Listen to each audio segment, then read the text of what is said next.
Everyone, কেমন আছো সবাই? বহুদিন পর তোমাদের সাথে আরেকটি নতুন ভিডিও শেয়ার করতে চলে এসেছি। তার আগে এই আপুটাকে অনেক অনেক ধন্যবাদ, কারণ তুমি আমার ভিডিওগুলো দেখেছো এবং আমার ভিডিওতে কমেন্ট করেছো আর সাথে বলেছো আমাকে 30 দিনের একটা চ্যালেঞ্জিং ভিডিও নিয়ে আসতে। তো তোমার চ্যালেঞ্জ আমি অ্যাকসেপ্ট করলাম।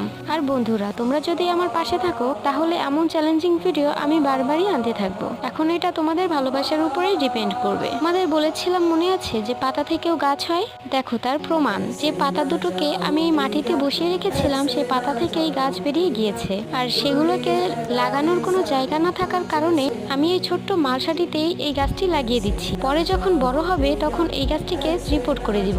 জানো তো বন্ধুরা, এই গাছটা কিন্তু অনেক ঔষধি গাছ। আচ্ছা, তোমরা কে কে এই গাছটিকে চিনতে পেরেছো তা কিন্তু আমাকে অবশ্যই কমেন্ট করে জানিও। আর তোমরা যারা আমার চ্যানেল নতুন আছো তারা অবশ্যই আমার চ্যানেলটিকে সাবস্ক্রাইব করে দিও। আজ তবে চলি, সবাই ভালো থেকো, সুস্থ থেকো, বাই।